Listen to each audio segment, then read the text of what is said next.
Lord says, no, not you. Go do something else.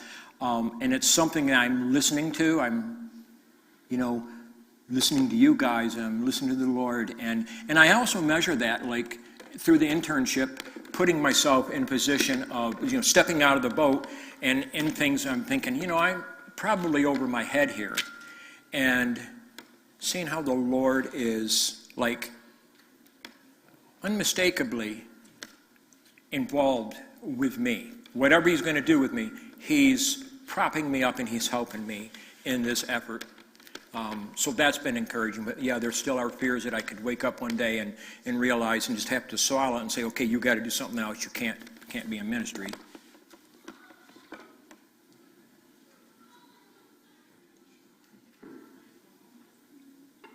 I'm sorry.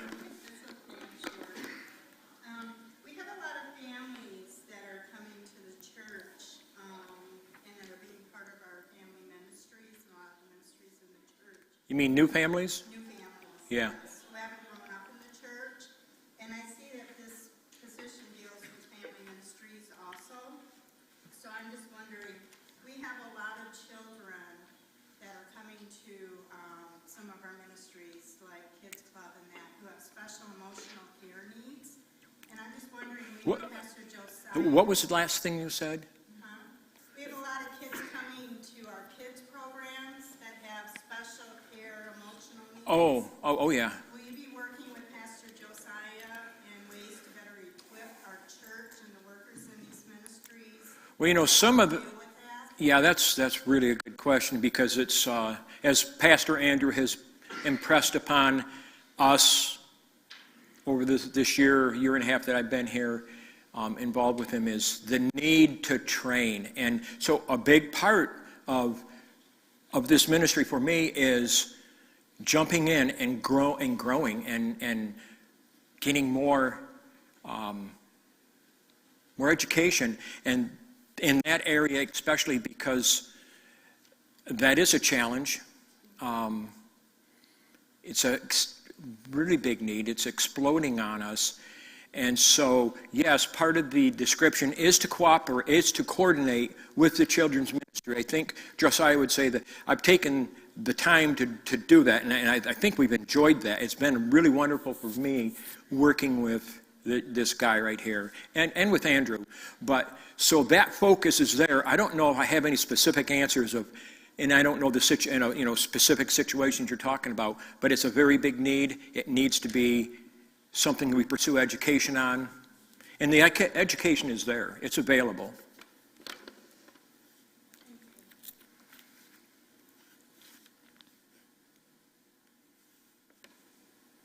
All right, you guys are all done? I'm kidding.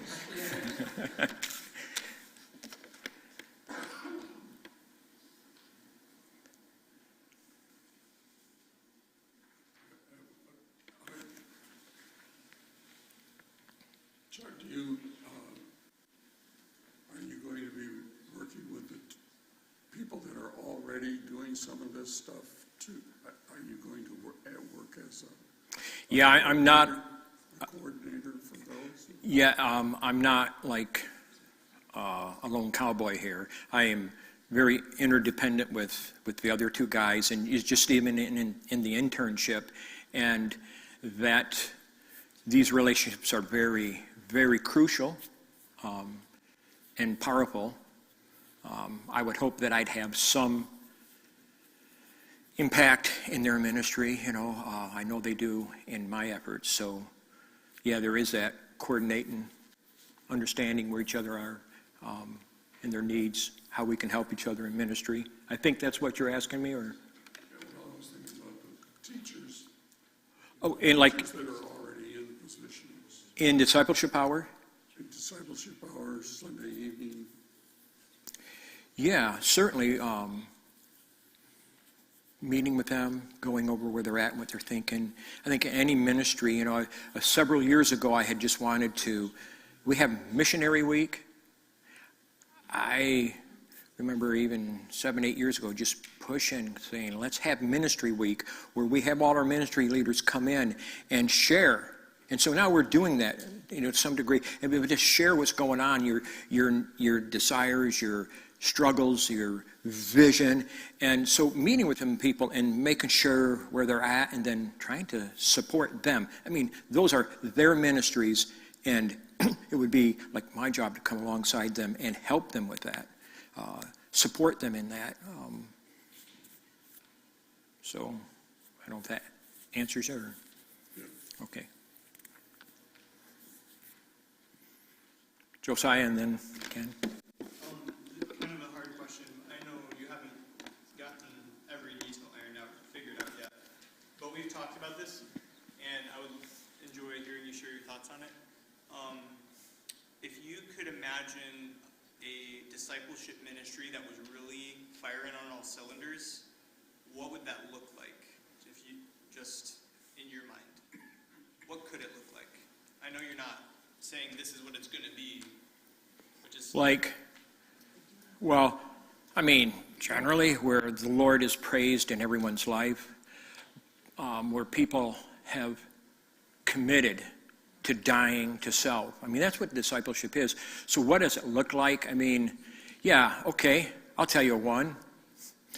That's a burden of mine. It's a passion of mine.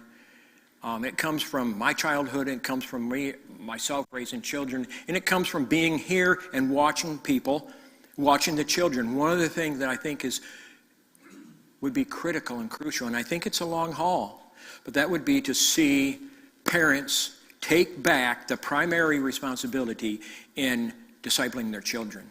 Not so that we don't have anything to do, but that's a big job in itself, is bringing people to that point.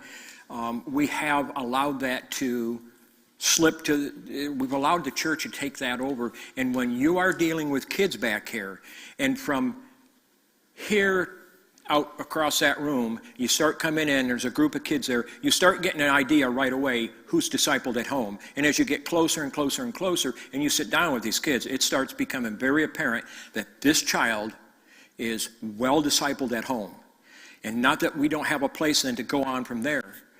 But so to help parents realize that, that's one area. I mean, if you want a vibrant church, vibrant families, mom and dad doing what they're called to do, families coming together, and I mean, you talk, light up on a hill. We're set up here on a hill.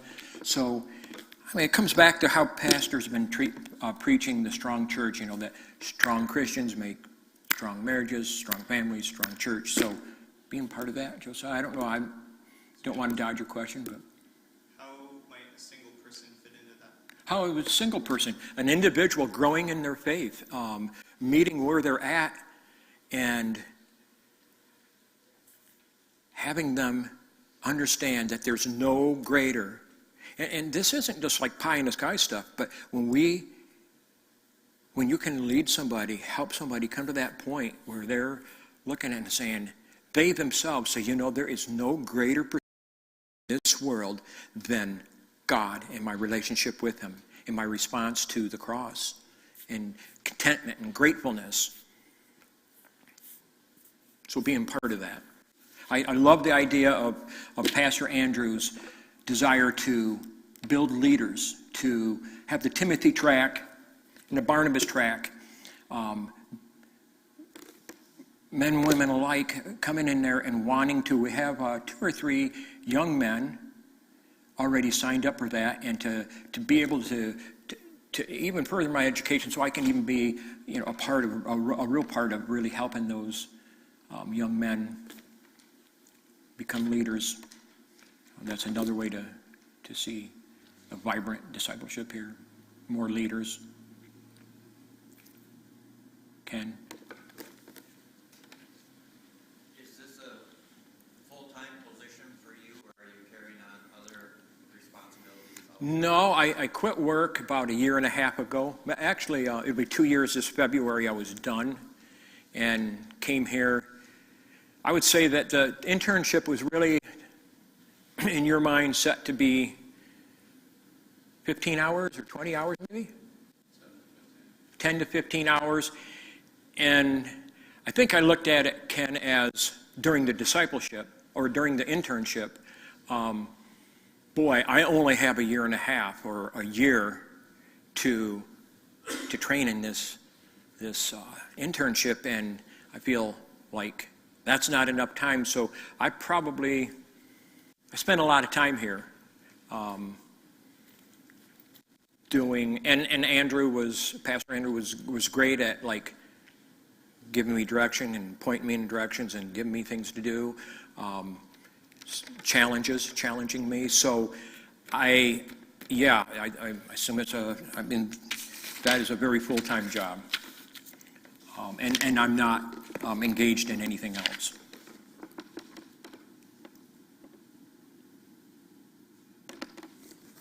Of the ministries that you've worked with this year, which ministry do you find to be the hardest or the biggest struggle for you?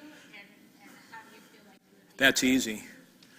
That's really easy for me, and thanks for the question. It is the pulpit ministry. I really have a challenge of getting out of the way. Still pride, getting in there. And Pastor just keeps telling me, hey, it's got to be your personality up there. And to let that come out, that's a challenge. I've been a recluse pretty much for a long time, quiet anyway. I do love people. I enjoy people. I always enjoyed the one-on-ones, but getting up there is a challenge for me. Today is the first day. I share a little thing. I was sitting here with him next to my wife before I was going up there. I was looking at my hand because it was doing this, and Penny said, "You are nervous." And I said, "I'm the least nervous I've ever been, but I'm still nervous." But I did feel the process of saying, forget about you. Forget about what you are, who you are, or how well you're going to do. Just think about the Lord. And are you going to be able to just get up there and let Him use your personality? And so that's my challenge. That's definitely, I think, so far, it is my biggest challenge. Len? How's your support from home? My wife and I? Penny is, she won't like me saying this. Penny kept working so I could do this. And the post office is not the best job. She keeps correcting me because she doesn't want me to make it any harder than it is. But she is, I think, very supportive, and I've been very impressed with it. In small group, having a small group together has been very good for us doing ministry together. That's been, I would say it's actually been life-changing in our marriage. I mean, it brings another dynamic into that ministry. So it's been really good. Did I answer your question? Yeah, okay.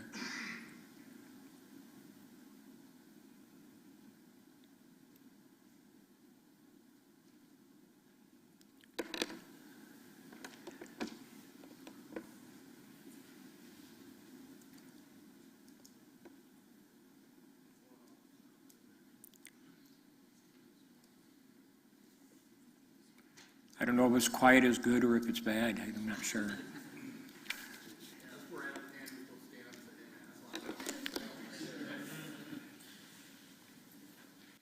I can ask you a question because Frank Riddle's not here.